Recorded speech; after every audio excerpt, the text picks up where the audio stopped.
There we go. Okay. All right, thanks, Taylor. Good day, everyone, and welcome to our second virtual agency AGM.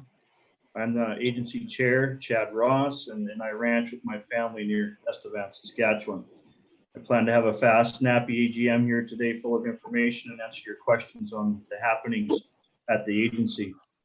I'm really glad everyone can make it here online, and I'm hoping most of us are getting more comfortable with the new way of meeting. I know things have been really challenging across the country this year with the tail end of the pandemic, the worsening drought, and a record fire season. So I appreciate each of you being here today. I want to start by introducing a few special guests that we have here today. The agency operates under the Federal Act, so we report to Farm Products Council of Canada, and they assist us with our regulatory framework. So here today, we have the Vice Chair of Farm Products Council of Canada, Ron Bonnet, and we also have Farm Products Council staff, Reg Millen. So welcome, gentlemen, and we will hear from Ron here in a little bit. We also have Arden Schneckenberger. Arden is a past agency board member as well as past board member of BFO. And we have asked Arden to be our official parliamentarian here today. And thank you, Arden, for doing that and being here. We also have Brad McCallum from the Maritimes. Brad is our agency inspector. So welcome, Brad, for being here.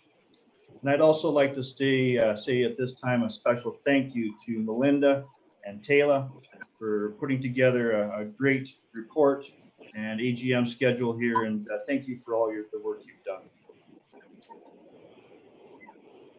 Make sure you have your AGM handbook available. All of our board and voting delegates would have received it in email, and you can find it on the AGM page under news on our website.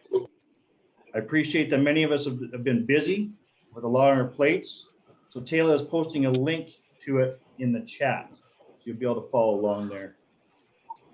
We have some business to go through today before we get into the reports, so let's get that squared away first.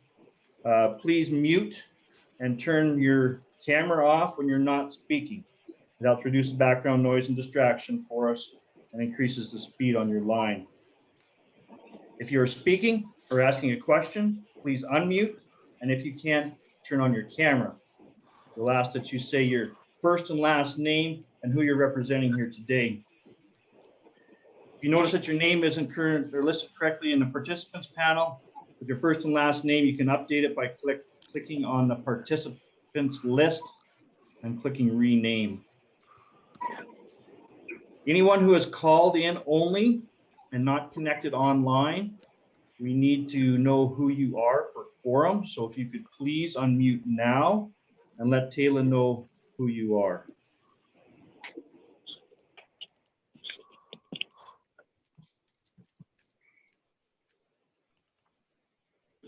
Larry Weatherby.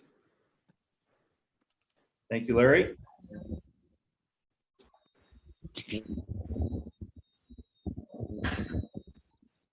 Is that everyone, Taylor?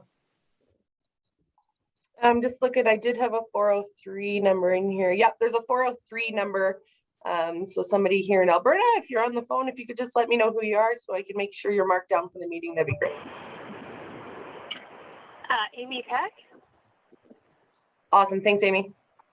Good morning, Amy. Okay. Next, we'll talk about voting on a motion. Voting on motions, this is for registered delegates, board members only.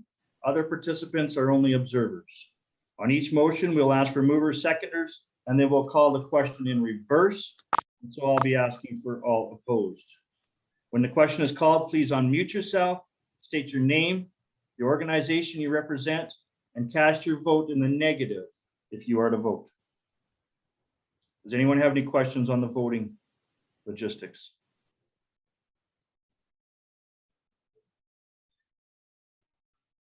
Rules and quorum. I would like to officially declare that we have met quorum for the 2021 AGM, and I'd officially like to call the 2021 Canadian Beef Checkoff Annual General Meeting to order. The full set of rules you can view on page 7 of the AGM handbook. That is in the chat as well. And just a point of clarity that only the agency board, our voting delegates, meeting chairs, and those invited to address the meeting may do so, which means visitors shall have the privilege of the floor only by request of a delegate or agency member and approved by myself, the chair. Just a reminder, you'll not see our committee reports on this agenda, but the full reports will be in the AGM handbook. We'll move to the additions. Are there any additions to the agenda?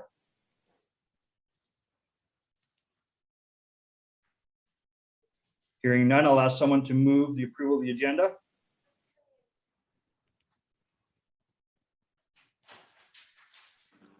Larry will Colin move. Campbell. I hear Colin Campbell, so moves. Seconder. Brad Welter. Thank you, Brad. Brad Welter seconds.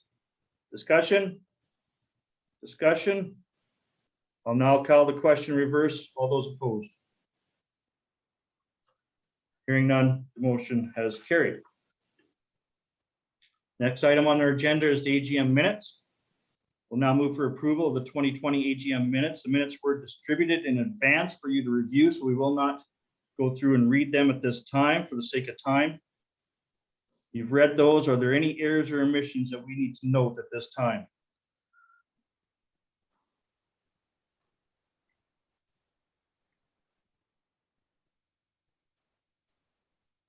If there are none, I'll ask someone to move the 2020 AGM minutes. Mary Pazook, Manitoba Beef Producers. Okay, thank you, Mary. Mary so moves. Seconder, please. Doug Sawyer will second them. Thank you, Doug. Doug seconds. Discussion? Discussion? Discussion? Anyone opposed? Motion carries. Okay, next we'll move to item 3 on our agenda, and that is the greetings from Farm Products Council of Canada. I'm pleased to introduce the Vice Chair of the Farm Products Council of Canada, Ron Bonnet, to bring greetings on behalf of the council. Ron is a beef producer from Ontario, and we're happy to have him with us today. So welcome, Ron. Okay, thanks, Chad. And it's really a pleasure to be with you today. Our chair, Brian Douglas, unfortunately had a bit of a scheduling conflict for today, but I'm really looking forward to hearing the outcome of your meeting. So give you a bit of an update on Farm Products' latest activities. I think the first thing to announce is that Maurice Dubé, council member from Quebec, was reappointed recently for another 4 years, and we're happy with this renewal, as Maurice will continue to work with us and follow the supply management and promotion research agencies and their industries for coming years. In June, we had the pleasure of meeting with you, Chad, and your general manager, Melinda, who provided updates on the agency's business plan, budget, and activities for the coming year. At that meeting, we truly appreciated the presentations from staff of your 3 service providers. Andrea Brocklebank, Executive Director of the Beef Cattle Research Council, Annie Peck, Manager of Public Stakeholder Engagement Group, who presented both current issues and their planned activities to benefit the beef industry in Canada, and Michael Young, President of Canada Beef, who updated members on challenges and opportunities in the marketplace. We were very impressed on how each of the 3 service providers were able to adjust their activities swiftly this year to mitigate the impact of the coronavirus throughout the beef value chain. COVID continues to permeate a lot of what we do. Even after over a year, it remains a challenge. The ongoing market disruptions caused by the pandemic and how the Beef Checkoff Agency and the service providers pivoted in response speaks volumes to the benefits of a research and promotion agency. You're the envy of other commodity groups. Following the meeting, we reviewed and approved the amendment to the Beef Agency's levy orders, extending the date to June 30th, 2022. After all these meetings by video, we are looking forward to resumption of in-person face-to-face meetings. Virtual meetings are fine, but they cannot replace face-to-face interaction. I would also like to thank your agency for providing your expertise in helping the new Canadian Pork Research Promotion Agency taking its first steps this year. I'm told it was invaluable assistance. as well presenting to the Canadian Sheep Federation Association that the potential of what a promotion and research agency can accomplish. One of farm products' roles is to ensure that governance and regulatory frameworks are followed by each agency in order to promote a strong, efficient, and competitive production and marketing industry. We continue our work of processing incoming regulatory amendment requests as rapidly as possible. In fact, the Zoom forum has allowed us to respond quickly, especially with some of the changes that took place during COVID. We actively engage with industry stakeholders, including those related with national marketing, as well as research and promotion agencies. This enables us to better understand business challenges and how we can support them. Additionally, in strengthening our relationships, at the end of March 2021, Farm Products hosted the National Association of Agri-Food Supervisory Agencies meetings, where all provinces participated. We have also begun to meet with individual provincial supervisory boards. We've met with 4 to date to exchange information and learn more of issues at the provincial level and how they can inform the national situation. In closing, I want to mention that in 2022, Farm Products will be celebrating its 50th anniversary. As you may know, Farm Products Agencies Act was passed in 1972, establishing the council. We're planning a number of special activities to commemorate this occasion, and I look forward to celebrating this major milestone with you. Again, thank you for inviting me to join today, and I wish you a great meeting. Okay, thank you, Ron. Really appreciate that, and I appreciate the discussions we've been able to have with you and your members, and advice moving forward. So we really appreciate that relationship we've been able to foster with Farm Products Council of Canada, and it's really great to work with your team in Ottawa. So thank you so much. Yeah, and I should add, as a beef producer, I'm very pleased with the reports I get from the agency, particularly with the research updates that come along. I think it's very, very valuable information, and I wish more beef producers were aware that that resource was available. Very good.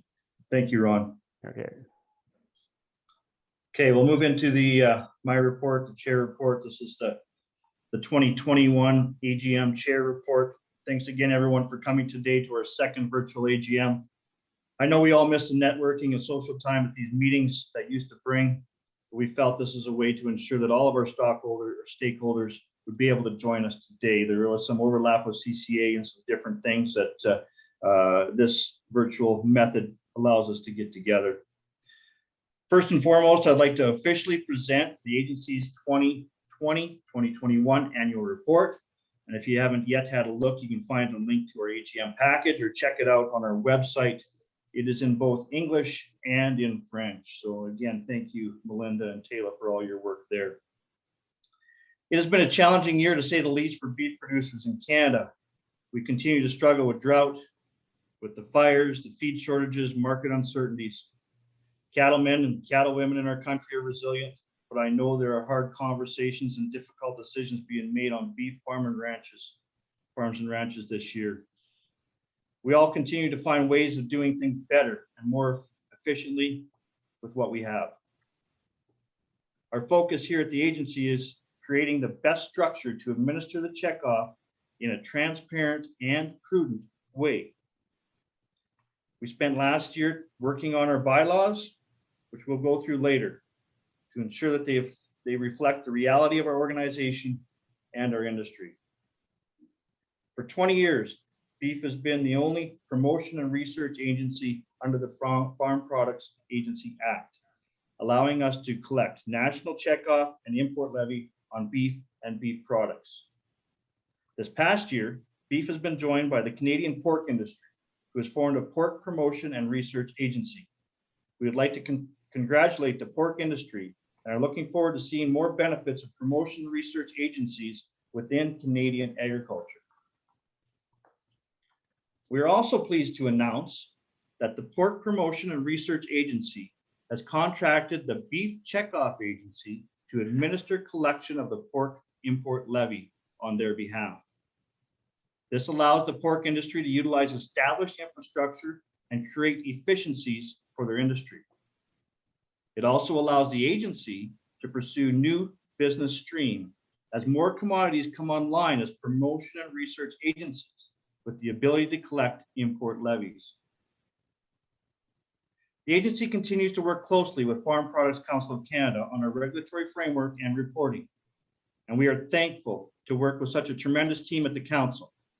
I want to thank the council's chair, Brian Douglas, the vice chair, Ron Bonnet, who is here today, you just heard from, and council staff member, Reg Millen, for their ongoing support for what we do. We have navigated through a year of lockdowns, environmental challenges, and unstable markets. And we're so proud of the way our national service providers continue to provide consistent, measurable value for our stakeholders. The Beef Cattle Research Council, Canada Beef, and the public and stakeholder engagement teams remained flexible and made changes to their programs and strategies that made sense. In addition, while we understand that last year was an anomaly and the budgets were not fully utilized, all of our service providers have had strong plans to ensure surplus funds are used appropriately to go to work for the industry. We have begun to work on our next return on investment study with a team of dedicated researchers and assistants and the assistance of CanFax. In our plan to conduct a similar study every 5 years to ensure that the checkoff and import levy investments in Canada generate real, measurable difference for Canadian beef and veal industries. We plan to have the study complete and ready to share with you at our 2022 AGM, so watch for that next summer. The last year has proven to us that not being able to sit down physically with people in our industry to have conversations and discussions is difficult. There's been a lot to look after at home, but here around the table of many provincial and national associations, there's also a lot to look after. I'm proud to lead a board of strong and dedicated directors here at the agency. This group has remained incredibly engaged and continues to always look to do the right thing on behalf of Canadian beef producers and our stakeholders. Thank you for all our fellow agency members for their dedication and hard work, especially during the past year. I think we've had over 30 committee meetings this year, so our board has been extremely engaged, and thank you for that. The 10 beef producer members know firsthand about the challenges this year, and we're always looking out for Canadian farmers and ranchers around the agency table. And also a special thank you to the staff of the agency and all our national service provider staff for the work you do on behalf of our stakeholders and producers. We're so grateful to have staff who can execute day in and day out for all of our strategies, plans, and projects and deliver value to our industry. Thank you everyone for coming here today and taking time out of your day to join us on our virtual AGM. We're hoping to be back in action at the 2022 Canadian Beef Industry Conference in BC next year. I hope you'll join us to celebrate the agency's 20th birthday as a promotion and research agency. That is my chair report.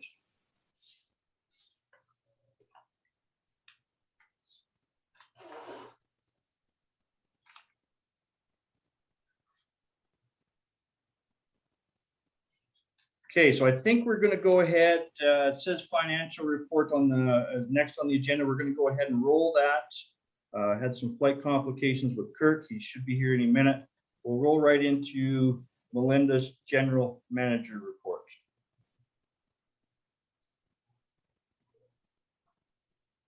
Great, thanks, Chad. Good morning, everyone. So pleased you could join us here this morning for our annual general meeting. I'm going to just spend a little bit of time this morning just talking briefly about some of the activities that we were able to proceed with last year, despite all of the restrictions that we had with COVID. On the next slide, you'll just see 4 different buckets of program areas. These are areas that we target every year, and we've been working on enhancing and developing, as I said, over the last 5 years. And of course, with COVID, we did have to pivot quite significantly. On the next slide, I'm going to talk a little bit about some of our training programs that we did. And as I mentioned, COVID really impacted our thoughts and ideas on delivering on some of our programs. And first and foremost, I really just want to thank the agency staff for being so responsive during this time period. We really had to assess our priorities and think about what we could and not do last year, and also think about how we could do things differently. And from that came a lot of great lessons learned that I hope we'll continue implementing some of those in the future as well. In terms of agency staff, we have a very small complement. Myself and Taylor Fraser are the only two full-time staff with the Beef Checkoff Agency. I also just want to acknowledge our contract staff that we have with us. Emily Taylor is our bookkeeper. She comes in 4 to 5 times a month to keep the money flowing. Brad McCollum, Chad's already introduced him. He works with us as our compliance officer and main field inspector. And Whitney Dandridge joins us when we have meetings like this today, as well as our face-to-face meetings as board support. So once again, I just want to thank all of our staff and our contract staff that make us successful at the things that we roll out every year. And when it comes to Taylor, just a special thank you as well. She's a very resourceful person, and she does make sure we get the job done and get it done well. So thank you, Taylor, for all that you do every day with us. When it comes, once again, to the training, on the next slide, one of the things that we had to do quickly was to pivot in terms of some programming that we wanted to deliver last year that would have been face-to-face. One of the major priorities for us is support for the provincial cattle associations that are our partners. That's very, very important for us. We started thinking about this a year and a half ago, and we wanted to provide some training to the provincial associations to help with accuracy and efficiency in the collection and the remittance of the national checkoff dollars. We pulled in Brad McCollum to work with us, and we started to develop training around the history of checkoff, all of the processes involved in the collecting and remitting. And we had planned a 2-day meeting last year to be able to meet with all of the staff, which included the provincial association bookkeepers or accountants and their senior managers as well. With COVID, of course, we had to adapt very quickly. And so instead of a face-to-face meeting, we adapted that into a 7-week, 1-hour training session with the provinces. And, you know, it was just really excellent. The participation was fantastic. We had 9 out of the 10 provincial associations that worked with us complete the training. I think it was a huge benefit to new staff. We have probably 3 or 4 associations that have relatively new staff or new to us. And I think it was really beneficial to go through this training. It allowed us also to explain the rationale of why we do things the way we do things. Our checkoff system isn't always straightforward. And so this was just something that allowed us to explain the history of checkoff as well, which I think really helped with understanding then the processes that we need to follow. The other big part of this was it was a chance for provincial staff, particularly the bookkeepers and the accountants, to meet each other. Even though it was virtual, it was an ability to make those relationships and those connections, which once again, I think really helped us in terms of dealing with errors or troubleshooting some problems really quickly throughout the last few months. I would say the result that we've seen since we've delivered this training is fewer errors coming in, increased timeliness of remittances, and just increased communication, not only with the provinces and ourselves here at the agency, but also between provinces. So that was just tremendously beneficial. And I look forward to delivering that training on an ongoing basis. The next bucket I want to talk a bit about in terms of our high level programming is compliance. And we implemented, on the next slide, you'll see just a few little blurbs about it. We implemented an inspection compliance program about 3 years ago. And this is something the provinces really were encouraged by and saw a lot of benefit with as well. So we started developing some training for future inspectors. And once we finished the Provincial Cattle Association training, we saw the benefit there. We started then developing that training course. It's something we're going to roll out this fall. And if we bring on new inspectors, we have some plans to grow the program this fall, and we would put new inspectors through that training.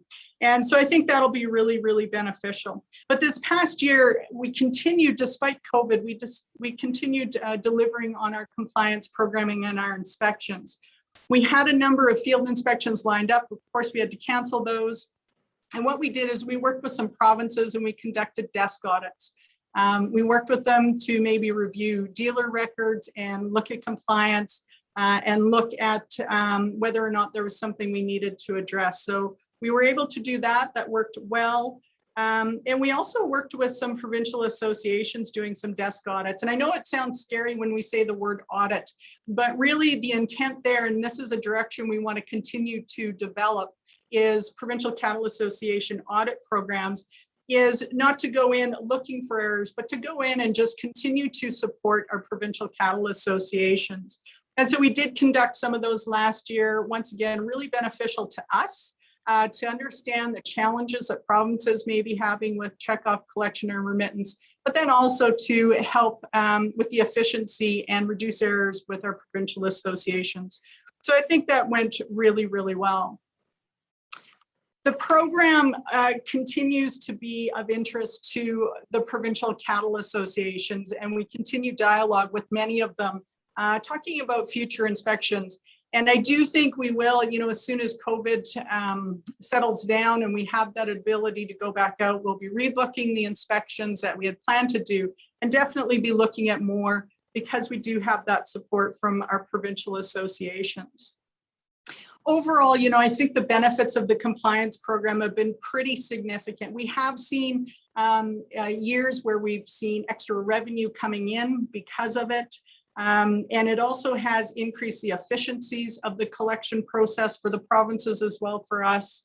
It's increased the collection amount, as I mentioned, as we address that compliance, and it's reducing errors. One of the biggest things I think that it's done is also ensure the money goes back to the right place. When cattle trade outside of a home province, we really work hard to make sure those dollars are being returned back to the province of origin.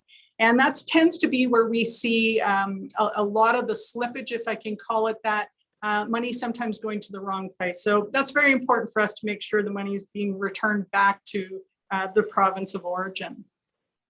On the next slide is our communication bucket. And this, once again, is a really important bucket for us. When the agency, the way it is now, when we established it in 2016 and tweaked it again in 2018, one of our main priorities is to be transparent and increase communication and ensure everyone knows what we're up to and provide value back to the industry. And what we worked on was providing some information, particularly to the provincial cattle associations, as well as importer, exporter. And what we developed last year, on the next slide, you'll just see a snippet of it, is a provincial or stakeholder report card.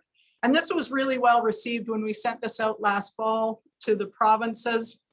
And here what they get to see every year is how they performed last year in terms of the marketing and the revenues that came in for the national checkoff.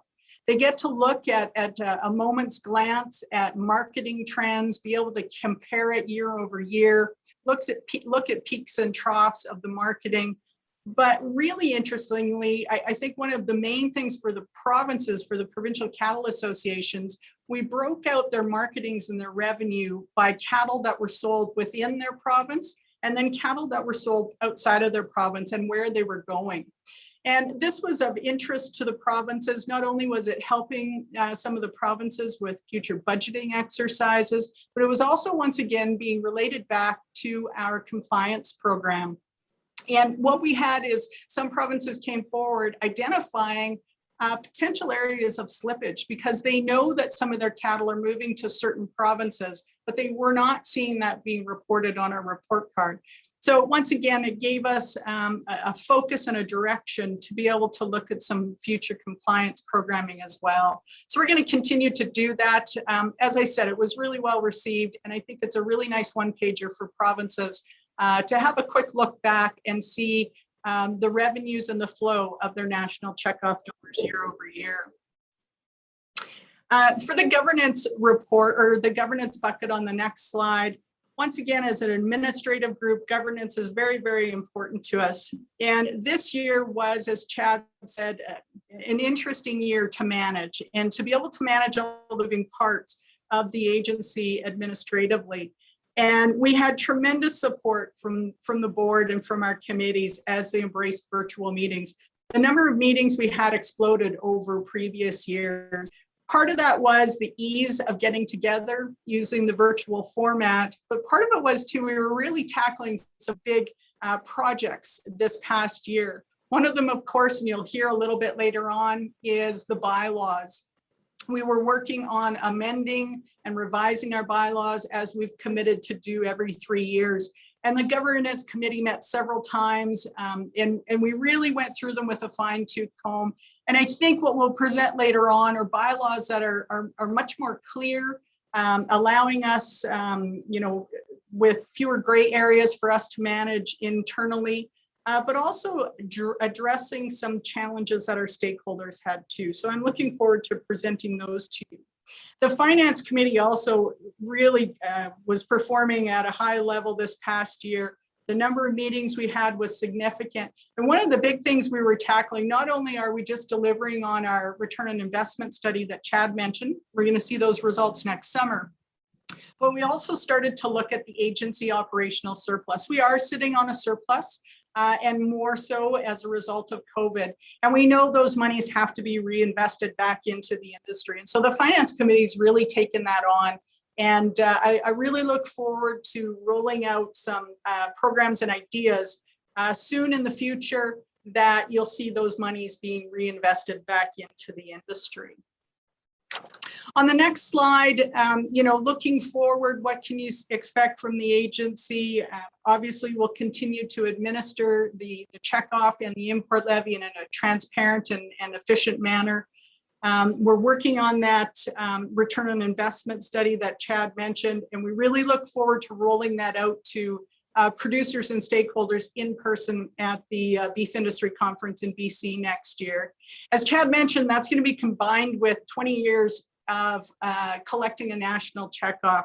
Once again, really exciting, and we hope to have some programming associated with that to have a bit of a look back and see where we were 20 years ago and where we are now and what kind of investments we've made into the industry over that time period. The agency, of course, is very busy planning for that future programming and, as I mentioned, looking at ways to invest that operational surplus and continuing to work with our provinces to support them in the collection of the checkoff agency and continuing to focus on efficient and prudent management and collection of the import levy as well. Lastly, I think one of the big things I want to talk about is just relationships. And I think that's key for the agency. And on the next slide, I just wanted to highlight a couple of relationships. Organizations such as ourselves do not operate and function well if we don't establish and maintain excellent working relationships with all of our stakeholders. And that truly is, I would say, the main focus of the agency. When we look at our programming, and we look at what we're delivering on, maintaining those relationships are really important to us. Veal Farmers of Ontario signed on with us about a year ago to help us with our regulatory framework. We've really appreciated them coming to the table. And this past summer, we did do an amendment to our bylaws already, which did allow Veal Farmers of Ontario to sit as a voting member on our marketing committee, as well as having the ability to sit here today as a voting delegate. And we really are looking forward to continuing that working relationship in the future and have some exciting program result of it that will benefit the Canadian veal industry. As Chad mentioned, we're also really excited to be working with the Pork Promotion and Research Agency and John Ross and his team. It's been, really welcoming to have another PRA hit the ground. And we're really pleased to have been able to share over the last few months our experiences and our processes that will have benefit to the pork industry as well. I really look forward to continuing to develop these business streams that Chad talked about.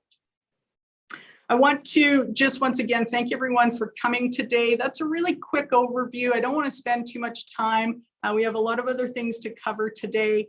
I want to just a big thank you to the board once again, and to Chad Ross.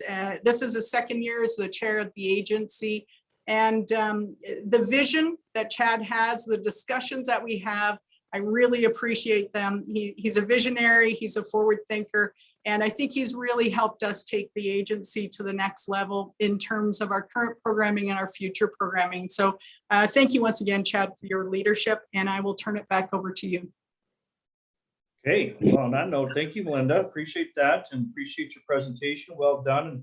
And maybe, Melinda, we should just take a couple minutes and field any questions that would be for yourself or myself before we move forward. Is that okay? Yes, absolutely. Any burning questions for Melinda or myself?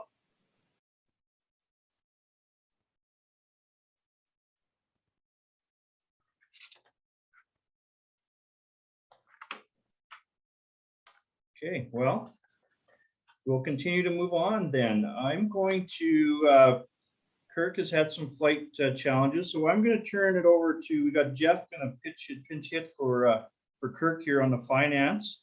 And so Jeff, I'll turn it over to you. And if you don't mind giving the financial report on Kirk's behalf. Sure. Good morning, Chad, and good morning, everyone. Thank you, Chad, and welcome everyone to our AGM. I'm Jeff Smith from Tabor, and I am the agency's vice chair and member of the finance committee. I won't take up much of your time, as Laura and Melinda will bring you up most of the financial report. But I did want to just say a few key numbers with you, which you can see here on the screen.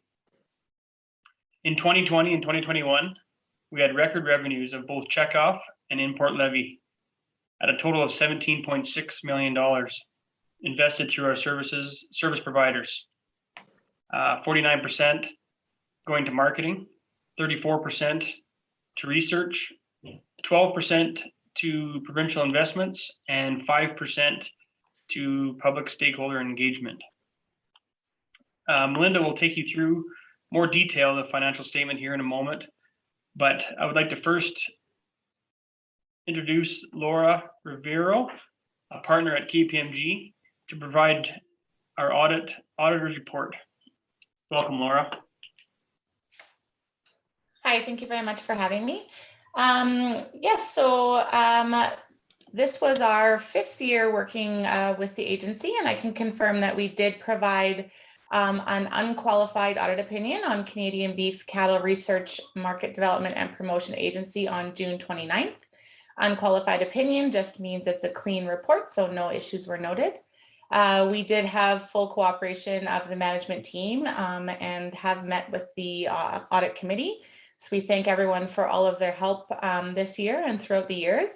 Any sort of performance improvement observations have been discussed with management, and there's already plans in place to solidify some of those, but nothing significant noted. And yeah, we appreciate all the assistance. So thank you. Thank you, Laura. Just as a note, this was our last audit with KPMG, as it is in our regulations through the Farm Products Council, require us to change audit firms every 5 years. With this being the 5th year, we're working through the proposal stage to bring on our new auditors. And again, thank you, Laura. Our audits are complex and time consuming, and we appreciate all the work that you've done, and KPMG as well puts in to help ensure what we are doing is right over the last 5 years. I'll now turn over to Melinda to take you through a more detailed financial statement. Thanks, Jeff. And once again, I just want to express my thanks and gratitude to Laura Rivero and her team at KPMG. We're a complex animal, and you'll see this going through our financial statements. And they've been a pleasure to work with over the last 5 years. So on the financial statements, I'm first going to have a look at our statement of operations or our income statement. And you can refer to page 35 in the annual report if you have that in front of you to have a look at the document that's up on the screen. One thing too that just for you to note, if you're new to being a delegate or an attendee of our AGM, these financial statements are for the legal entity. And so that does include the Beef Checkoff Agency, as well as Canada Beef, as Canada Beef is a committee of the agency. So what I'm going to do on this statement, I'm going to spend most of my time here. I'm going to go through where our money came from and where it went, and highlight any of those significant changes for you. I'm also going to spend just a little bit of time pulling out agency versus Canada Beef because that does get a little bit muddied down on the bottom of this statement. But starting at the top with our revenue, we see checkoff revenue coming in last year at 18.3 million. This was down over last year about 883,000. It is consistent though with our 18-19 year. Down over last year, we did see fewer marketings compared to the 19-20 year. We had reported auction mark volumes down. And what we're seeing also over the last few years is a decrease in feedlot turns. It's gone from about 1.8 down to about 1.5. And so we are seeing a trend down in terms of the number of marketings. If we break that out by province on the next page, you're going to see where the checkoff came in by province and by association. On this one, you can refer to note 13 in the annual report to see that. And you'll see also that for every province, there was a decrease in the revenues coming in, except for Quebec. Quebec is a little bit of an anomaly for us just in terms of how their system operates, but it was a slight increase and nothing significant. We did also have an addition to the revenue stream, as we've discussed, with Veal Farmers of Ontario coming on board also. This total here, what you're seeing, this does include the provincial portion of the federal levy. That's something we break out, and those are dollars that go back to every province. So that has to do with cattle being sold outside of their home province. Once that money comes in, we take off the appropriate national checkoff dollars, and the remainder of it goes back to the home province of where those animals came from. On the next slide, the import levy is up again over last year. The import levy is collected at $1 per head or weight equivalent on beef and beef products coming into Canada. So as I said, it's up over last year at 1.26. It's about 156,000 increase over last year. And this was something we definitely were expecting. We did see imports increase last year as a result of the pandemic and what was happening in terms of the meat industry here in Canada. We also did see last year an increase in live animal imports. And in fact, it was our largest volume to date, with about 315,000 head coming in. And that was up about 45,000 head over last year. Other income on the next slide. This is mostly comprised of bank interest. It is down over last year because the other revenue that's in here is some Canadian Beef Center of Excellence. So the Center of Excellence is here in our Calgary office. And it is probably down due to a reduction of activity with the Center of Excellence over last year as well. On the next slide, we'll have a look at some other revenue that comes in. As I mentioned, Canada Beef is a committee of the agency. They report into our marketing committee. And Canada Beef, when they receive checkoff dollars, they do a great job leveraging those dollars with some government funding programs as well. And that's up over last year at 1.6 million. Breaking that out, they received CAP funding at 1.4. There's some deferred capital. This is related to the Beef Center of Excellence when it was built. I'll refer you to note 9. And Government of Alberta funding. This is the second year of a new marketing program that Michael Young's been working on. And this one relates to export market development. And so we see some additional funding coming in there from the Government of Alberta. Overall, we have our revenue coming in for the agency at 21.2 million, down over last year. On the next slide, let's have a look at where the money went at our expenses. Board expenses, this one includes the marketing committee. As I mentioned, marketing committee does oversee Canada Beef, and they operate kind of like their own separate board of directors. We oversee their governance. Otherwise, they are quite independent of us. But we do report in this board of director line, the agency board of directors, as well as Canada Beef. So at 56,000, breaking that out, 45,000 was the agency board and 11,000 the marketing. Agency operations at 430, that's down over last year, about 60,000. Once again, as a result of COVID, decreased traveling and decreased program delivery. Total agency expenses coming in at 487, down over last year by about 232,000. On the next slide, I'm going to break out where we sent money to in terms of our national service providers. But before I do that, I just want to remind how those dollars are allocated. And on the next slide, you're going to see that. So most of you will know this, all of the provincial cattle associations every year tell us how to spend their money. And they allocate the money based on 3 different functions, marketing, research, and public stakeholder engagement. They also have the ability, all provinces, to take back some money for provincial investment. Now, any province that does take back some of those monies, they do have to report to us just like the national service providers. You'll see a summary of their reports in our annual report. And last year, I'll just kind of talk through some of the significant or some of them not as significant changes. Alberta beef producers did make an allocation change last year. They increased allocations to marketing and decreased allocations to research. Now, we knew this change was going to happen. This was a change that Alberta beef producers made about 3 years ago in discussions with the agency, knowing that we were working on some bylaw changes.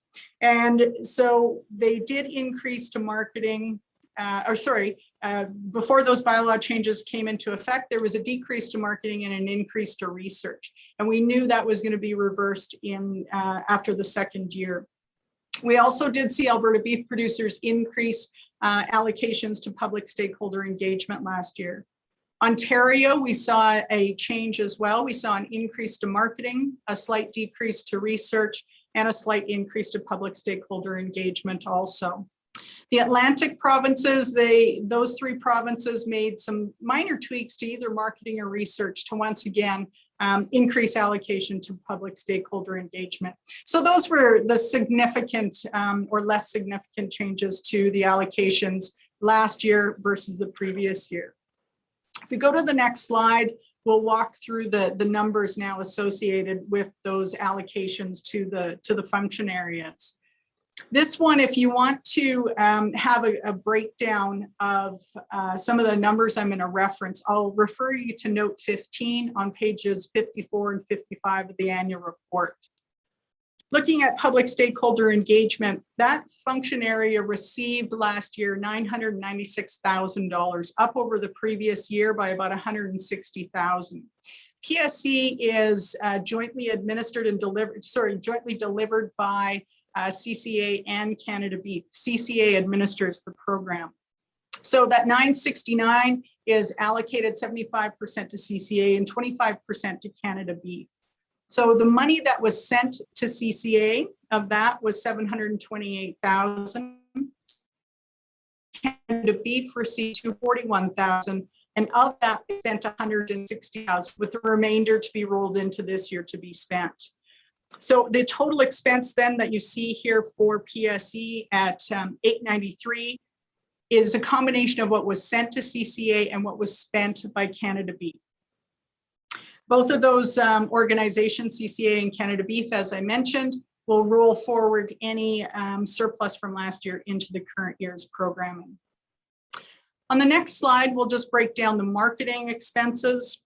Once again, an internal committee of the agency overseen by the marketing committee. Generic is the import levy. And this is by and large the thinkbeef.ca programming that Michael and his team deliver on. What they spent this past year was 1.3 million. You'll recall we received 1.26, 1.25. They did top that up with some of the reserves from the previous year.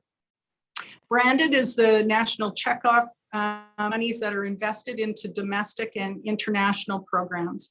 What Canada Beef spent last year was 8.5 million. What they received was 8.8 million. So money's being rolled forward into programming in this current fiscal year.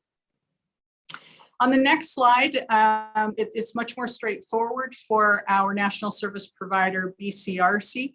This is just the money that was transferred over to them. So we can see that was down over previous year at 4.4 million, down about 1.4, which once again was a result of that allocation change by Alberta beef producers.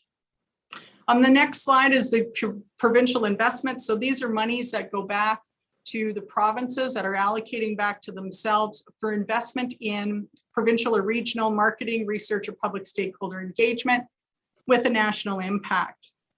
That comes in at 2.1 million. Now, if you refer actually to note 13, what went back to provinces really didn't change over the previous year. And on the next slide, you'll see that broken down. Here you'll see once again Ontario veal, new to us last year, allocating back to themselves. So if we were to take that out, the provincial investment was very similar to the previous year. On the next slide, the provincial portion of the federal levy. This one, once again, is the money that's returned when cattle are sold outside of the province. And this one was down last year. And we saw kind of an interesting anomaly last year. We did see a slight shift in where cattle were being sold. And we did see fewer interprovincial transactions and more intra-provincial. So cattle were staying in province and being marketed more in province. So this one was down slightly over the previous year. On the next slide, we'll just have a look at the surplus. So in 2021, the agency surplus was $2.3 million. Once again, this is a combination of the beef checkoff agency as well as Canada Beef. So that's broken out. The agency surplus was $382,000. That was up over last year. Last year it was about $146,000. And Canada Beef surplus was 1.9 million, actually down over last year. Last year it was about 2.2. On the next slide, I'm just going to finish off by having a look at our balance sheet. So the health of the agency on March 31st, 2021. This can be found in the annual report on page 34. So this is just showing what we own and what we owe on that point in time. Cash on hand, 9 million, up significantly over last year as a result of COVID. Internally restricted monies at 3 million, remaining consistent. This is the money that we hold restricted for wind down or emergency of the agency and or Canada Beef. Accounts receivable, the money owed to the agency at 4.4 million.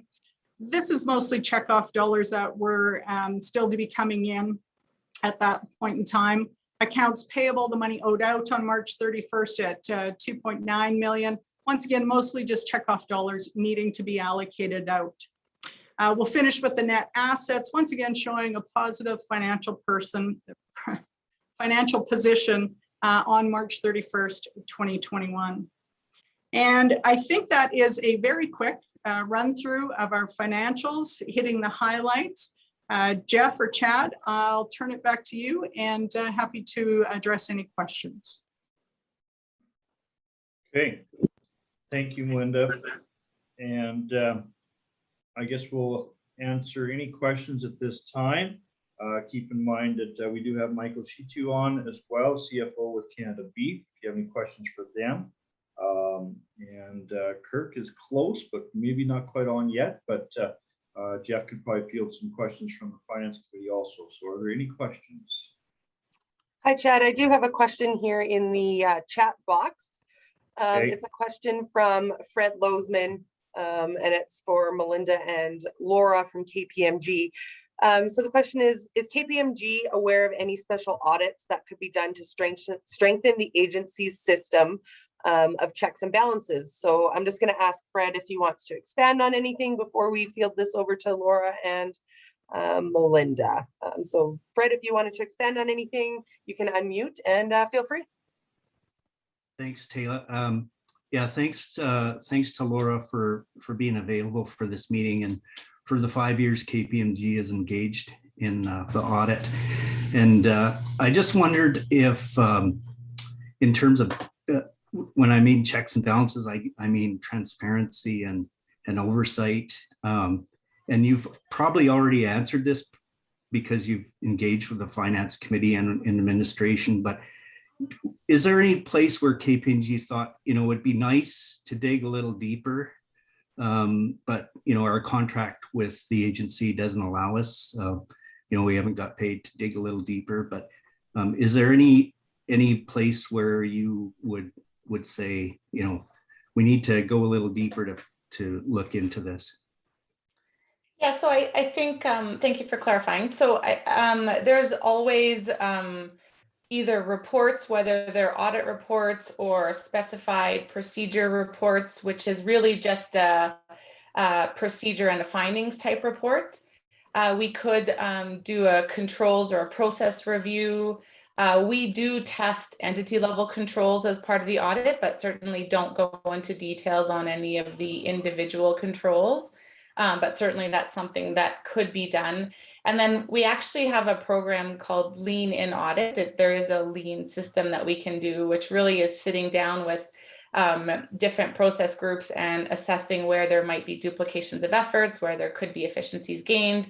It's really you start with sticky notes literally on the wall and see where there's overlap, and then you take that away and run a report. So there are many different options for different reports, and it would really depend on specifically what management or committees would be looking for. But yes, there are many different options.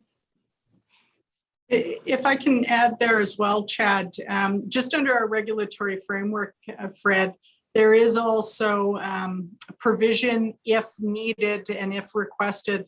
So right now, the way it works, the Finance and Audit Committee meets with Laura and her team at the end of our audit. We review things, they go in camera with our auditor. And if we felt there was a need to dig deeper also, we could have a request from the board to do a separate meeting with the auditors to take a deeper dive, as well as Farm Products Council of Canada can request a separate meeting with our auditor also if they feel there's something that they would like to dig deeper on. Yeah, thanks a lot. That's nice clarity, and it's good to know when we engage the next auditor. Appreciate it. Okay, very good, Fred. Thanks for the question. That's a great question. At the agency, the board is the goals are to be very transparent with your dollars. So I appreciate that question. I do see Jack Chafe has his hand up. I'll turn it over to you, Jack, for the next question. Yeah. Thanks, Chad. My question to Melinda, back earlier in the financial report, I think you commented on the import of feeder cattle was up around 45,000 head this past year. Do we have records on where they're coming in? Are they coming in Eastern Canada or more in Western Canada, the increase? And the reason I'm asking, I know we've got CCA meetings here this week, and what we're seeing here in Ontario is more producers going south of the border buying feeder cattle with the anticipation of these transport regs being changed. So if you don't have those numbers right now, if you could get them to me maybe in the next day or so. I'll do my best, Jack. So just to let you know where I pulled those numbers from, I do get a report annually from Ag Canada on numbers, but they're very high level. Due to confidentiality, we're not allowed to kind of dig deeper into certain aspects. So they're very high level numbers. Right now, I don't have those. I can look to see about trying to provide those to you in the next day or so. Okay, thank you. And if you can't get them, just let me know. Thanks. Yeah, for sure. So I see we have Kirk has been able to join us now, and Kirk, Jeff and Melinda and Laura have done an excellent job of presenting the financials. Before we move on, are there anything you'd like to add as chair of the finance committee?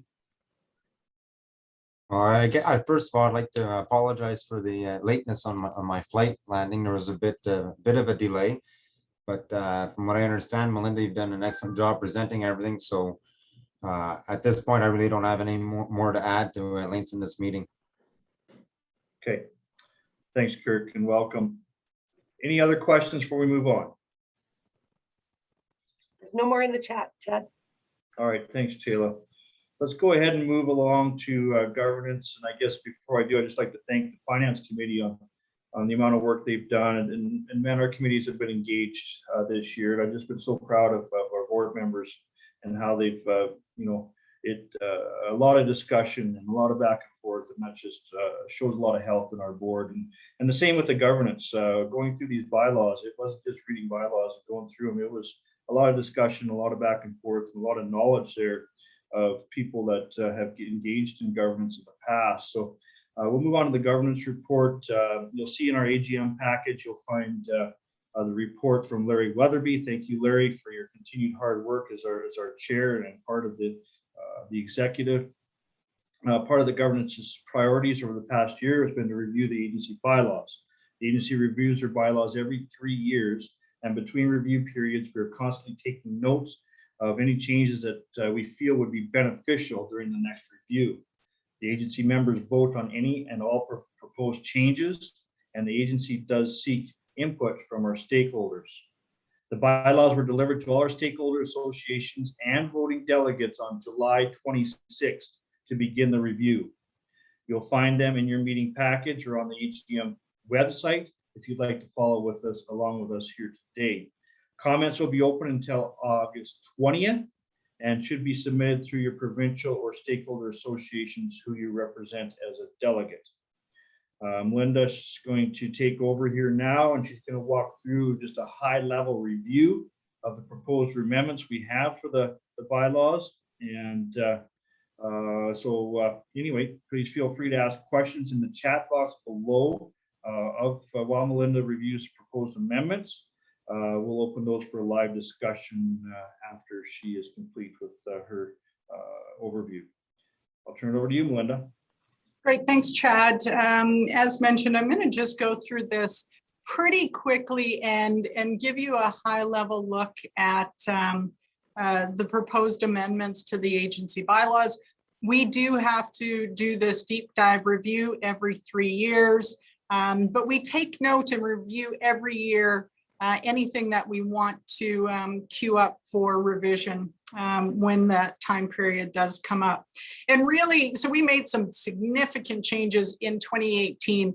And I would say most of these changes are clarity of process for us internally, helps us with interpretation of our bylaws. But there are a few areas that we are suggesting some bigger changes. As Chad said, these have been out to all of our stakeholders now for almost a month. And we will have comment period, the comment period still open until August 20th. So what I'm going to do is I'm going to be referring to the memo that went out on July 26th in the packages that contain the proposed bylaw amendments. I'll go through and I'll hit the highlights. Taylor's going to scroll through the bylaws. And I'll stop after each one, see quickly if there's any questions. If not, we will stop again at the end to address any questions for clarity or discussion. So first of all, one of the big changes that we are proposing, and this did come from our stakeholders making a suggestion or a recommendation for this change. This has to do with the nomination of agency members to the board as well as to the marketing committee. Currently, we have a prohibition on former employees of the agency, of Canada Beef, of the Beef Information Center, and of the Canadian Beef Export Federation. So if you were a past employee or contractor, you're currently prohibited from sitting on the agency board as well as the marketing committee. Right now, what we're proposing is to remove that prohibition, but institute a review where nominee names would come into the governance committee. They would be assessed for all of the other criteria that we have to be a board member or a governance member, or a marketing committee member. But also that name would go to the agency board of directors as a whole to review it for eligibility to move forward. And this is just going to allow for more fair and open nomination process while still maintaining good governance and oversight. So that's one of the big changes, as I said, that we're proposing to the bylaws. And this was a suggestion from stakeholders over the last 3 years. That was in section 7.1. Sorry, I should have mentioned that, but Taylor's got it there for you.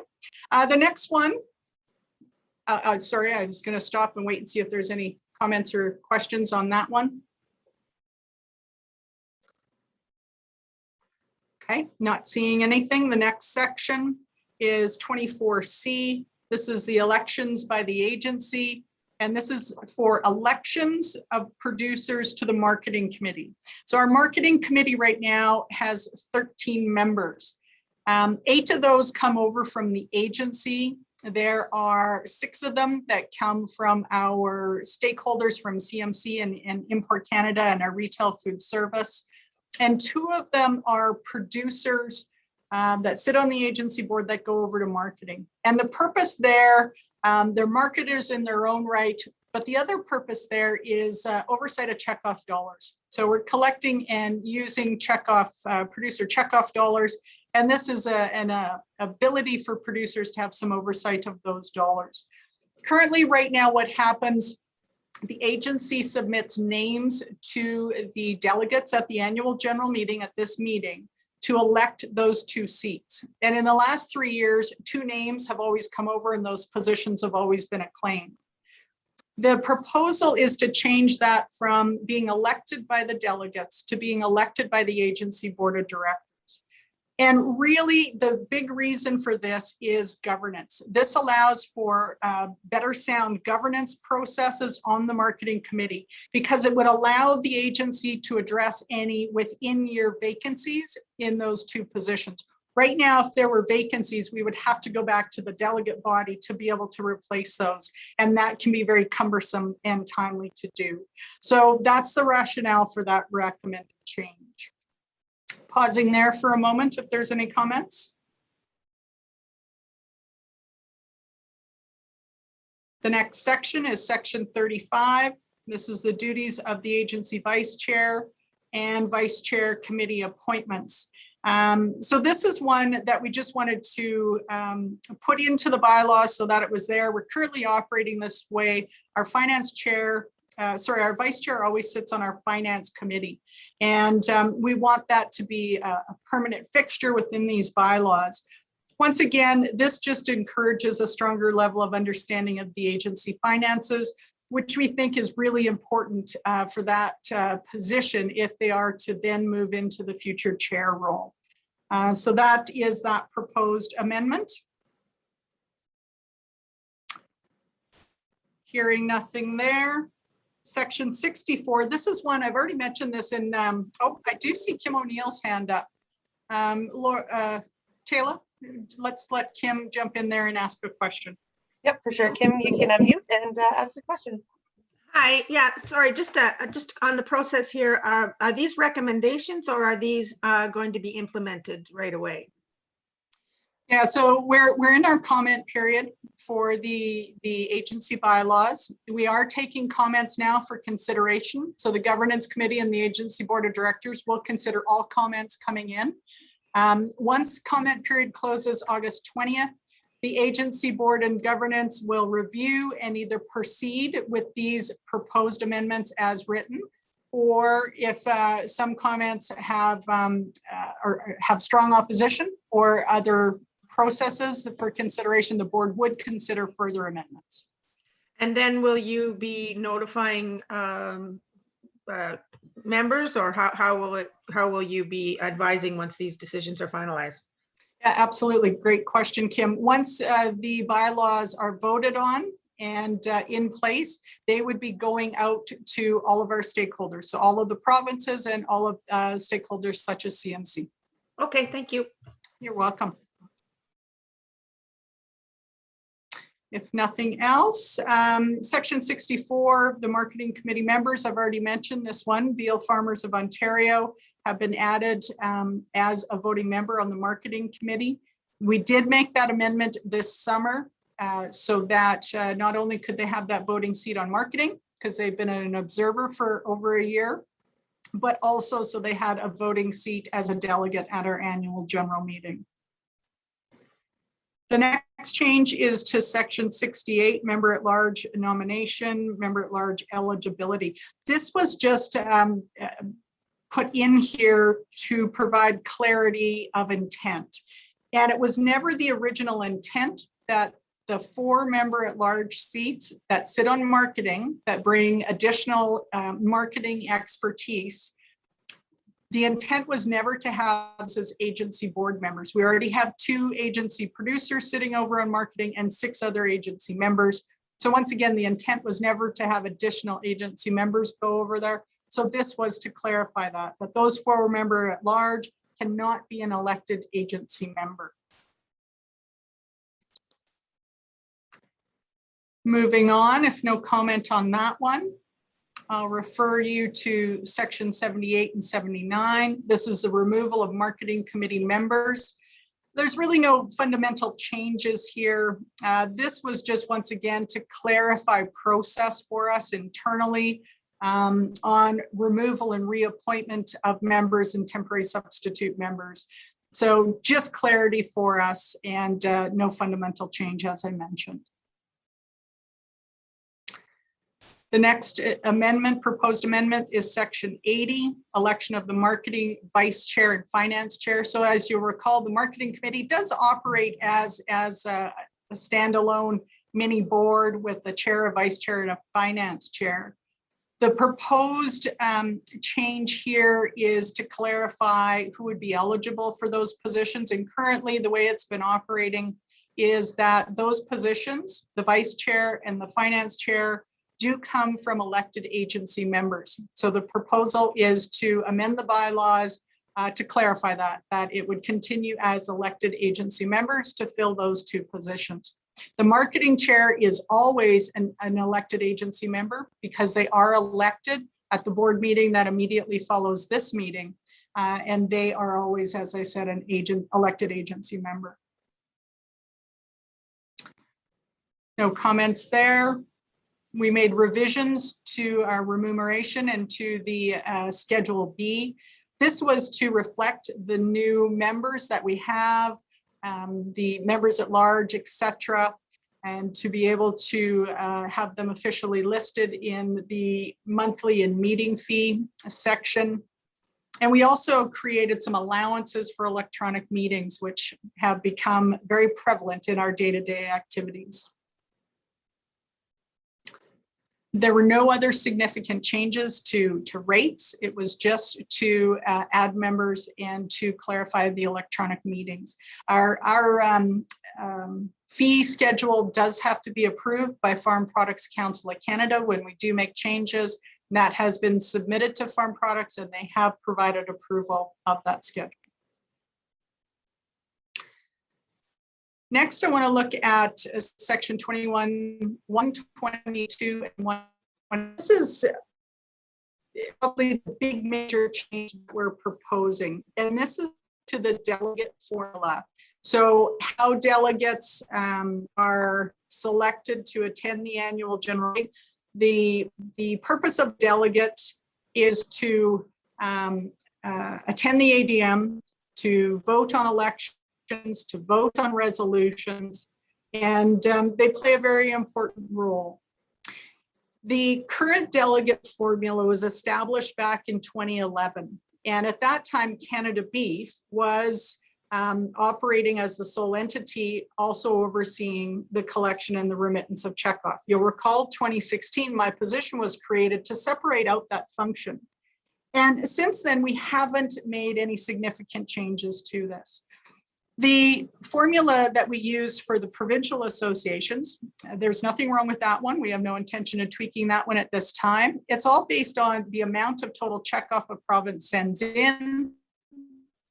Based on that, and the total overall checkoff, a sliding scale here that establishes how many delegates can be sent as a voting representative for that province to the AGM. So no change there. The big change that we're proposing is to Importers Exporters Canada and to the Canadian Meat Council.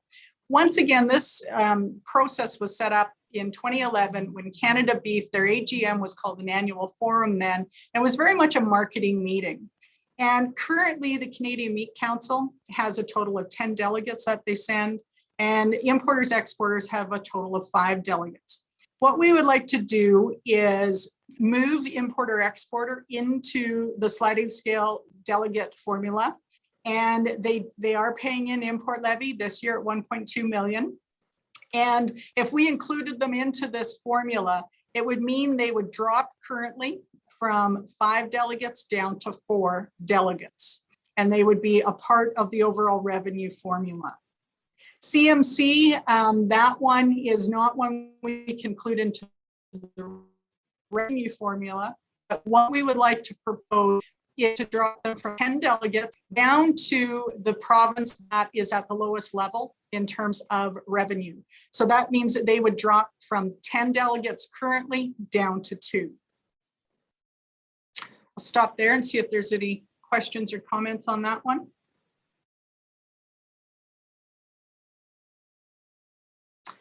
Lastly, administratively and housekeeping, the big thing you'll see throughout this document, once again, is just to provide clarity to our bylaws with the addition of agency member or marketing committee member being put in there, just to help us with interpretation. We also made changes throughout the bylaws to allow for electronic meetings. To allow for how we're conducting this meeting now and for board and committee meetings going forward. So Chad, that's a quick run through of the significant changes that we're proposing and some not as significant, but the changes that we're proposing to the current agency bylaws. Okay, very good, Melinda. Thank you. And just a reminder that the comment period will close on August 20th. So we encourage you, if you do have comment, to bring that to us, and we will have a look at that, or the governance committee will have a look at that. Are there any questions from the floor right now?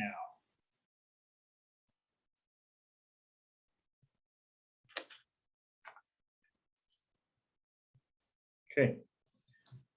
I will move on if there's no questions then. Thank you very much, Melinda, for that. And thank you, Larry, and your committee for all the work that you've done on those bylaws. There was a real thorough look through them as we move forward. Next on our agenda is the service provider Q&A, and I think Andrea's got a run. We've got a CCA overlap going on, but this year the reports from our service providers were presented in different ways to capture different audiences. Staff have directed our delegates to these reports over the last couple of weeks, so that you had an opportunity to review the materials. An online version of the annual report included an overview from their programs, as well as live checkoff town hall that was recorded and shared last week. So I encourage our stakeholders to have a look at that town hall, and it's something that you could use in your regional meetings as you move throughout your territories. The sum of these reports provide a well-rounded idea of how checkoff dollars were invested in 2021. We have invited the leaders of the service provider organizations to answer any questions you may have about checkoff funded programming from their areas. Please welcome Michael Young with Canada Beef. We have Amy Peck with Public and Stakeholder Engagement. And we have Andrea Brocklebank, who has to leave in a couple of minutes, but in her place, Charlotte Pickle will be here to answer any questions with BCRC. So with that, if you have any questions, please unmute. And looks like we got one. Colin Campbell, you're first to go. Colin Campbell here. My question's for Michael Young. With COVID restrictions being eased and the restaurant business bringing back, what is your anticipation of what the industry is going to respond to this, and is there potential future growth or any other comments with regards to reestablishing your reestablishing your connections with that group? Oh, hi, Colin. Actually, yeah, excellent question. We have created a few initiatives actually that are based on some of the conditions and challenges and opportunities, I guess, presented by COVID. And one of them, which I think many of you have heard about already, we're calling it the big strategy. It's the Beef Information Gateway. So we've created a system of providing more information to consumers via QR codes. So we're taking advantage of the resurgence of the use of QR codes in both, well, the retail sector to start, but we plan on extending it to food service. So we do plan, you know, we've seen over the last 15 months, a lot of people getting back into the kitchen. We know this trend is going to continue for a while. We want to hang on to it as much as possible, but we also want to invest in the food service sector as it begins to come back to life. So we're looking at ideas and strategies to assist that sector get back online and rolling, and then, you know, also capitalizing on what's already there. So you may have heard there was a huge increase in retail volume. That's scaled back substantially. I think it was over 10%, well over 10% for many retail operators. From what I hear, that's under 10% now. They're still seeing increases, sort of pre-COVID levels, but they're definitely not where they were over the last 15 months. So, you know, we are challenged. We have an opportunity now. A lot more Canadians were back in their kitchens. They've rediscovered the kitchen. They've rediscovered a few of their appliances, and we're providing them with the information they need to continue enjoying, you know, beef in the kitchen, or, you know, with any of the takeout operations they're working with. So that's probably the main strategy we're focusing on now, moving forward. Obviously, you know, the other headwinds that we were challenged with pre-COVID are still there.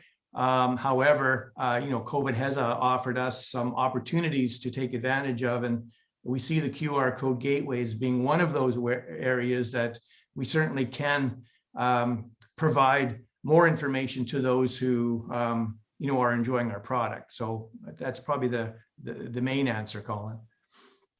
Thank you. Thanks for the question, Colin. Thank you, Michael. And yeah, if you refer to the town hall that we did last week, Michael does an excellent job of talking about the QR code gateway, and wow, it's exciting in my mind. So that's something for you to look at. But next up, we got Doug Sawyer. Doug, go ahead. Thank you, Chad. Sorry about that. I had trouble getting it off mute. My question would be for Amy, and I've had a lot of really positive feedback in terms of Guardians of the Grassland, and it's really great to see it reaching so many people in a positive way. My question would be, are you able to measure the kind of impact that it is having on the people that are seeing it, and the impact for us? Great question. Thank you for that, Doug. I would say that your question is central to public and stakeholder engagements program, in that it is difficult to measure public sentiment towards the beef industry in increments, you know, and from watching Guardians of the Grasslands. But thank you for your kind comments on it. We do know what sort of traction it is getting just from, you know, the hard metrics that we're able to have. So since launching publicly May 4th, 2021, the documentary has had over 125,000 views online between both Facebook and YouTube. And then as well, it's been on broadcast TV, so through RFD TV and Wild TV.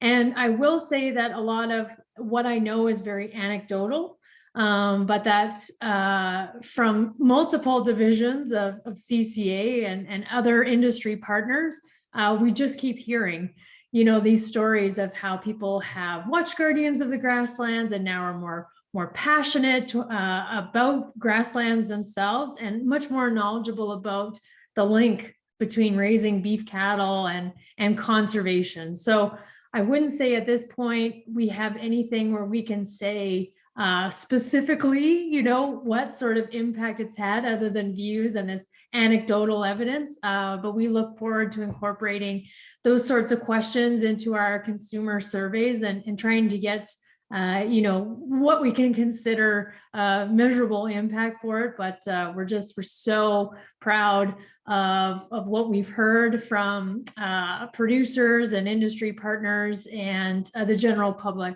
about how it's changed perceptions for them. So I hope that answers your question, Doug.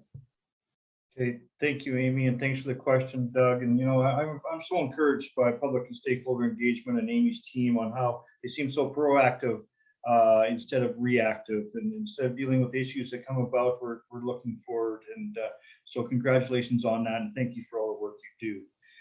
Next, we're going to jump to Mary. I think Mary's got a question for BCRC, and since Andrea's got to go, we'll let you take over now, Mary. Okay, as everybody knows, most of the Canadian cattle producers and much of the country is experiencing kind of unprecedented drought conditions. What has been the most effective way for you to get your wealth of information and the help out into the hands of the producers? And is there anything, like in short order, and is there anything that we can do that might help that? Great question, Mary, and thank you for it. I just start by saying that when there's a situation like this and how quickly it evolved, you need to have the baseline already there, and because you're not doing research at this point, it's about extension. And so I think the fact that we've been really building that platform over the last 5 years has meant that we've been pretty well positioned to have the information there, but we're trying to do it multiple means. I mean, just really a lot of it's been engaging with producers and figuring out what the theme of the questions are. We had the one webinar, which had over a 75% participation rate relative to the registrations, which is unheard of but it shows that. And that one, what we did is we just connected the producers with their questions with vets and nutritionists. And so I think we're looking to continue that work and offer that, because really each operation has its own needs right now. We can provide baseline information on alternative feeds and what you need to consider. And really one of the biggest things we're trying to do is encourage producers to do feed testing and help them interpret those results, which we have great tools for, but also monitoring water, because you're already in this terrible situation, but then if you have a wreck because of feed or water issues, it becomes much, much worse. And so we're trying to really work with producers on that. I do foresee coming into the fall, and we've already had some discussions actually in Manitoba specifically, in terms of, what do we need to start preparing in terms of drought recovery and grazing strategies. And I know we're a ways away from that, and a lot of producers can't even think about drought recovery, but in all honesty, that's actually the stuff that we need to start figuring out now so we can have resources ready. The other thing is moving into fall is kind of alternative winter feeding strategies, because a lot of people who swath graze, those types of things, aren't able to do that as well. So, and we are also really seeing right now, one of the big things is a lot of these calves are coming into the feedlots earlier. So we're working on generating some resources in terms of that calf preparation coming into the feedlots. So, some large feedlots have really good vets and nutritionists on staff, but some of our smaller don't. And I think we need to make sure that we don't see animal health issues when they come into the feedlot, but also encouraging our cow-calf producers to consider what they can do. So trying to cover all aspects and make sure we get it out as wherever. One of the things I would just emphasize to this group, if you know of regional publications or methods to get our information out, we're more than happy for it to be reshared and distributed. And I know we've been working particularly in Eastern Canada to kind of broaden that network, but yeah, we're also quite open if producers see a gap in information to let us know. The staff has been definitely getting more producer calls lately, and that's something that really helps us understand where producers are seeking information. Okay, thank you, Andrea, and thank you, Mary, for the question. Yeah, I was the guy that listened to the recording afterwards. It was very good, Andrea, as I was driving back and forth on the silage pile. So very good news, and enjoyed that. Next question is from Russ Mallard. Turn over to you, Russ. Thank you very much. I have a question here for Michael Young. And last year, Michael, we had some good questions about how our service providers plan to invest any surplus dollars to get the most value for our industry. With the continuation of the pandemic through 2021, there could be more folks wondering about any remaining revenue from the fiscal year. And wondering if you could talk a bit about our plan to invest the Canada beef surplus, and as well, Amy for PSE and Andrea or Charlotte for BCRC, if you could maybe address maybe some of the surplus, how we're reinvesting that. Thank you. Well, thank you, Russ. I'm not sure if I've turned my video on my monitor, but it doesn't seem to be showing up on the screen, but I'm assuming you can hear me. Great question. Yes, each year, actually, we've been submitting and getting approved deficit type budgets. So each year we table a very aggressive budget. But we haven't had a normal year. It's been a bit of a surprise, and this last one has been quite a challenging one in terms of the budget that's approved, and then some of the initiatives, tactics that we had lined up are simply not going to happen. So we did repivot programming. The Beef Information Center Gateway is an excellent example. It's not written anywhere in our approved plan. We simply rebuilt that as part of our COVID recovery and growth plan. We're now accessing funding out of existing portfolios to fund it, which is great because we have the ability to do that, and when the opportunity is huge. So we are continue to do that. We've built our next year's plan. We'll have a definite COVID recovery and growth plan attached to it. The balance of this year, we recently got our agri funding approved, which brings another $1.8 million to the table in terms of match funding. And we've been very good at adapting and developing global type strategies that would apply for this kind of funding to fully leverage and maximize the funding that we're getting from the federal government, which is exactly what we should be doing. So our plan right now for the balance of this year is we will be bringing a formal COVID recovery and growth plan to the committee. At this point, we're not sure if we're going to need any additional funding from our overage this year. We may, and if so, we're going to bring that to the table. It comes down to, it really comes down to having the right human resources and the best investments for the dollars. However, the plan that we will put on the table, which will be in development in October, will be yet another aggressive plan, and the Gateway will be a big part of it. But we've also got other initiatives that that we've identified as opportunities as well, and they will be included in that future plan. So we are focused at fully utilizing the overages that that have been collected over the years. We know these are this is an important endeavor, and we're going to work hard with committee and with staff to get the right solutions on the table. Okay, Andrea, we'll turn it over to you next. Thank you. We definitely did see, we were in a planned situation where we were building up a reserve given the large increase in research planning, and then of course starting to draw it down. We didn't draw it down as expected because of COVID, which delayed some of the research project startup, and then also just reduced our operational expenses like everyone else. So, we've taken a similar strategy to Michael in the sense that, we have to manage, we couldn't ramp up entirely just with human resources, but also I think too, recognizing that the universities in Ag Canada really were having difficulties running research. I'm pleased to say that they're pretty much fully operational now, and we have started to see that drawdown as planned. That being said, this year we did see that we weren't going to utilize the funds as planned entirely because of reduced management expenses, and we actually flipped those funds over to mobilize additional work in some key project areas where we saw opportunity to fund some really high quality projects that were waiting for matching funds. So we've been working with our other funding partners to kind of lift up those opportunities as they come. The other thing that's kind of in the wings, and we probably won't know for the next 6 months, is Ag Canada's launched some very significant programs related to the Living Labs, which is focused on extension, and their key focus is on improvements in productivity to reduce climate change impacts.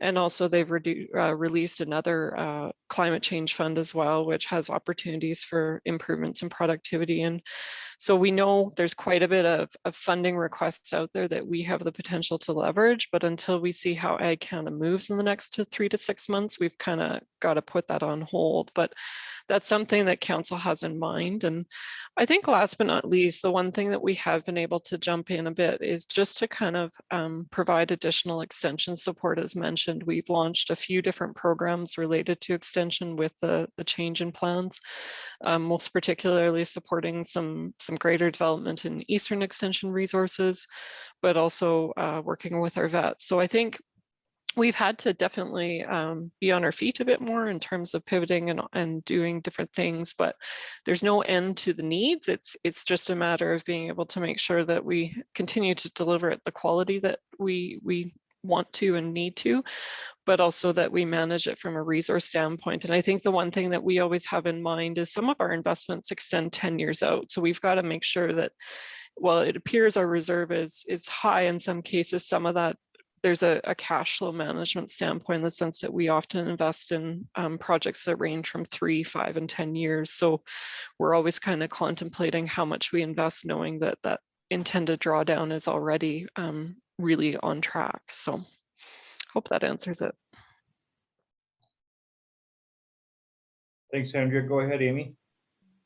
Thanks, Chad, and thanks very much for the question. I would echo what Michael and Andrea have mentioned, you know, that it is our intention to spend the full allotment each year.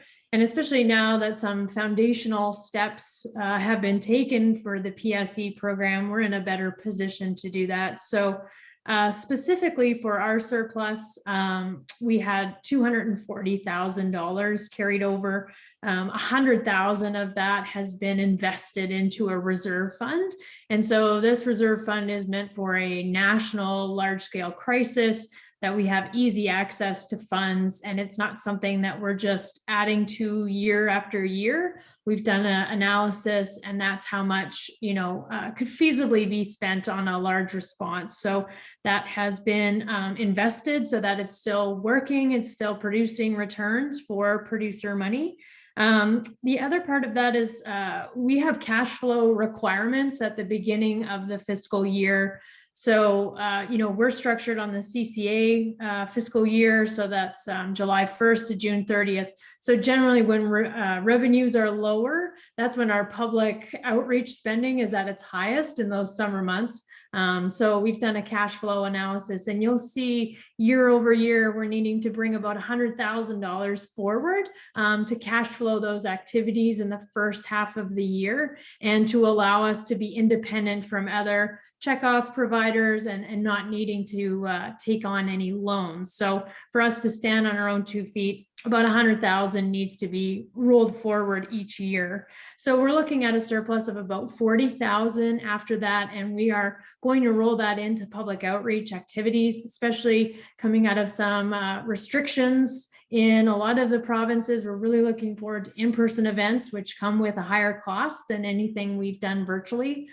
So we're really putting our heads together. How can we spend, you know, this surplus that we have that's not earmarked in other places in the best way possible? And that's reaching public audiences. Hope that answers the question. Thank you very much. It does. Okay, thanks everyone for the questions. We'll go ahead and move on, but thank you. I have a lot of respect for Michael, Andrea, and Amy and your teams.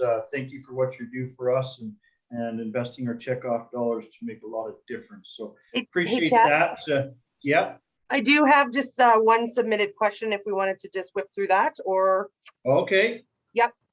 So this is a question that was submitted this morning. It's from Fred Lozman. So it says the Canadian cattle and beef industry has experienced significant times of price disconnection in the past 2 years. During those times, fed cattle prices do not follow wholesale beef prices. The very significant contribution of checkoff from producers to the marketing and promotion of beef only remains a good investment if the price of beef and cattle are connected.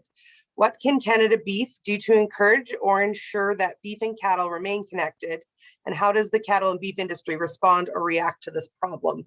So I think this would probably be a question for Michael Young and his team over there, I would think. Well, thank you. Actually, Fred, that's an excellent question, and it's one that I've been asked many times lately. The reality is, and it goes beyond our commodity. Our friends on the pork side struggle with this one as well. Livestock price versus meat wholesale price, and I'm going to add to that versus retail price. They are connected. However, there's always seems to be, there's a lag time, there's a catch-up time, and ideally there's a balance. We're going through unprecedented times right now with, unbelievable global demand right now. And I can only hope that these will catch up and there will be balance again. But if I was to break it down as to what specifically can Canada beef do, and you're not the first to ask this question. In fact, we're challenged by all the sectors because the wholesalers are quite concerned about where pricing is going, as well as the consumers. There is a tipping point. We know that if our commodity reaches a certain value, then our customers will start to make other protein choices, and we want to soften that blow. Sometimes it's unavoidable. However, there are strategies, there are initiatives, there's programs and services we can put in place. So let me break it down a little bit and try to give you sort of our version of how we're working towards this. So first of all, on the livestock side, it's always been for us to try to create demand beyond the commodities. And for the livestock, that really comes down to grading and what's going into the box and then what you do with it. So we are and have been for the last 2 years now, ramping up our promotion of the Canadian Beef Grading Agency, the Canadian Beef grades, specific to what Canadian supply partners are putting in the box. Now, the goal of this is to create a demand that will, we hope, supersede commodities. Now, that's a small approach, that's a small step forward, but it is a way to get consumers looking at, or customers or clients looking at items they absolutely need from Canada by dialing in on those grades over and above that commodity price. So that's one of the areas we're focusing in on. So the promotion of the grading system, but also and not just to the trade, to consumers as well. So the trade, they already understand the grading system, but consumers, we know through our own consumer research, do not have a good understanding of the quality that Canada puts in the box and how it does stack up really from a global point of view. So that's one of the areas we're focusing in on. Another area, of course, is going to be, and it just goes hand in hand with the branding or with the grading, which would be the branding of these grades, whether they're the regular grades or whether they're some of the top tier offerings, like we're seeing from some of the Zero Modest or Better programs that are selected within the AAA grade. Also, the prime grade is becoming more and more popular. We'd like to see that increase. So that's one area. On wholesale pricing, it really comes down to carcass utilization, and that's really what can lead to, it contributes to the gap, because the wholesale pricing of the cuts does not always line up with the carcass value. We know that. On top of that, look at seasonalities, look at ethnic groups, and look at availability. However, there is opportunity in all seasons and throughout the cycle to focus in on areas to add more value to some of the cuts that typically don't perform under a regular schedule or regular marketing conditions. And we're doing that. So we're working with the team now on a value cut strategy for the fall winter, with the hopes of getting more activity around balance cuts from the rounds, from the chucks, some of the thin meats that typically could go into trims. By doing that, hopefully we can influence the cutout so there is a better return, and that would take the pressure off the areas that supply and demand are affecting. Now that extends by virtue, that extends to the retail side of it too. Retailers definitely are concerned about near record high prices. there is no relief on the horizon. The export demand is extremely high. But we can look at some of these balance cuts and how can they fit in? How can we do a better job merchandising those to offer Canadian beef items that fit within that category to fit different price points? So I know it's not the answer you were looking for, Fred. However, we're looking at the areas that we can affect. We're hoping that this particular, condition we're in will balance out. It does eventually. However, there are uncontrollable forces here at play. Again, I said there's catch up, there's lag time, and hopefully we can get back to a balance. I have actually reached out to some of my colleagues in other commodities and in other countries who also deal with these challenges. So, and I'm trying to benefit from maybe some of the learnings they can share. At the moment, I haven't heard of anything that goes above and beyond, what we already think we know. However, we're not going to stop. We're going to continue to look at a solution. And if we can find it, I think the industry needs to look at a solution. If there's any way we can bring something to the table that's sustainable, that will shorten that gap, I think the industry should work together as a group and let's find it. At the end of the day, that's what it's all about. So I'll stop there. Thank you. All right. Thank you, Michael. And thanks for the question, Fred. That's definitely been a sense of frustration for cattle producers out there at this time. So I appreciate your answer there, Michael. With that, there's no other questions. I think we should move on to the next agenda item, which is elections and nominations. I'll go ahead and turn that over to General Manager Melinda to go ahead and work us through that part of the agenda, please.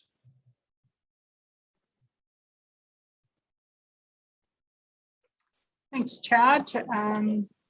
Just need to flip over to my notes. There is no election this year. We've had only one nomination per position this year for the agency and the marketing committee. The nominees for these positions you have up on your screen now. As well, all of their bios are in your AGM package. And I'll just quickly go through and introduce them all. So representing BC, we have Terry Weeb returning to us. Representing one of the Alberta seats, we have new to us this year is Sheila Hilmar. Representing Manitoba, returning is Mary Pazook. Representing Quebec, returning is Kirk Jackson. New Brunswick, returning is Trevor Welsh. And CMC, of the two seats that were up this year, returning is Russ Mallard, as well as John Curtis. And returning, representing retail and food services, Steve Christie. We also have a temporary substitute member for retail food services. Steve is not able to perform his duties, and that's Dennis Burrell. For the marketing committee, of the four positions, we have two up this year. Returning is Mike Guest, and new to us, joining us this year is Cameron Blake. I'll call the motion, Chad. Yeah, go ahead. Okay, can I please have a motion to accept the nominees for the agency members and marketing committee by acclamation? I'll make that motion, Terry Weeb. Terry, can I have a seconder, please? Larry Weatherby. Larry, thank you. Any discussion?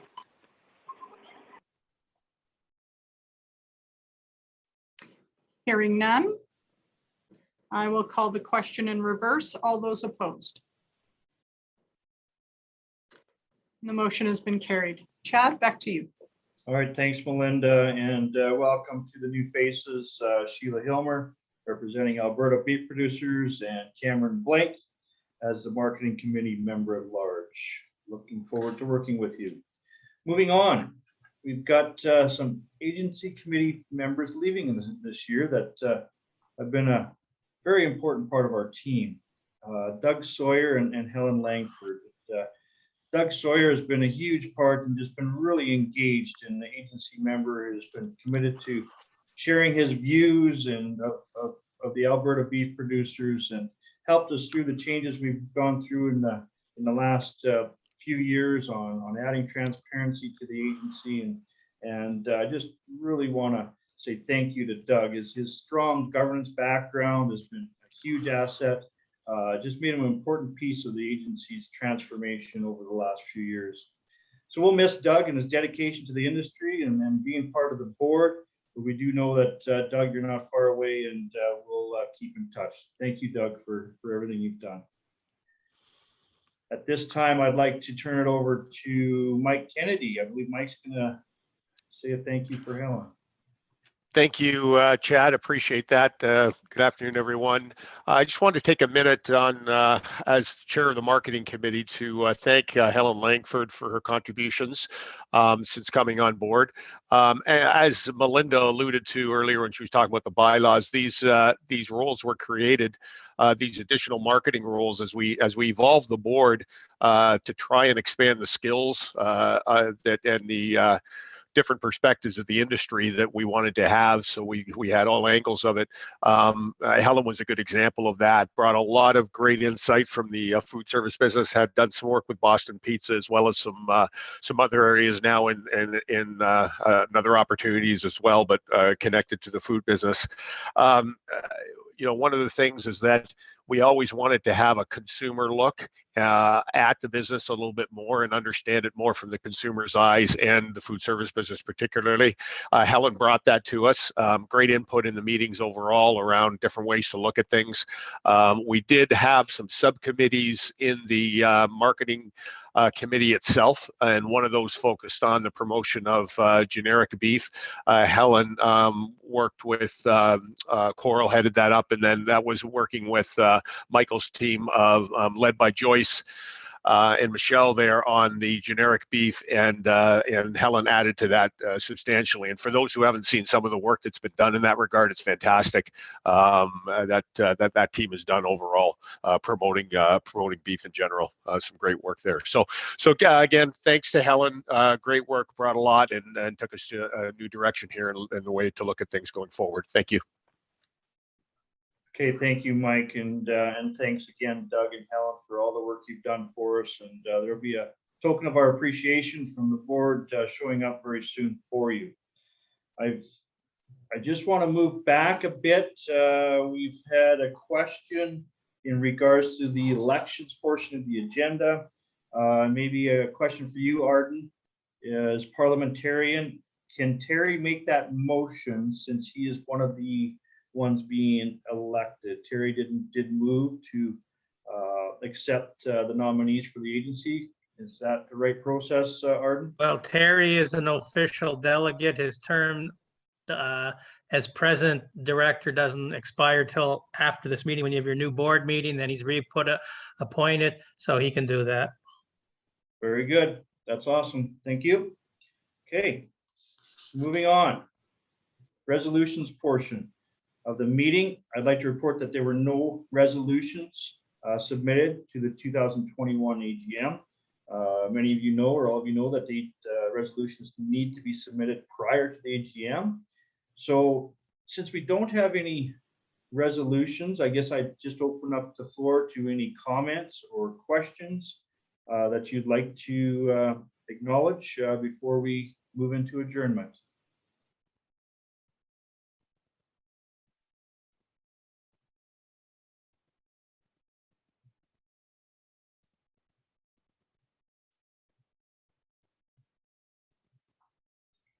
Okay, well, hearing none, we'll go ahead. We've completed our agenda for today. Thank you all for being here. There's a survey in the back of the AGM handbook. And there's also one sent in a follow-up email for your feedback. It's important to us. Board of Directors, we have a meeting immediately following. Please click on the link in your calendar invite on the board meeting agenda to get into that. I want to thank everyone for being here today. Stay connected with us through the gate post. Call myself or any of the agency member representatives if you have any questions. Also take a look at the annual report and what was written in there from our service providers. The town hall that we did last week is very informative and something you can use in your regional meetings as you move across the country. So With that, as chair, I want to say thank you and everyone have a great day. I'll move adjournment. Oh, yes, Mary. we need adjournment. Mary Thank you, Bizu. Mary. Thanks, everybody. Thanks.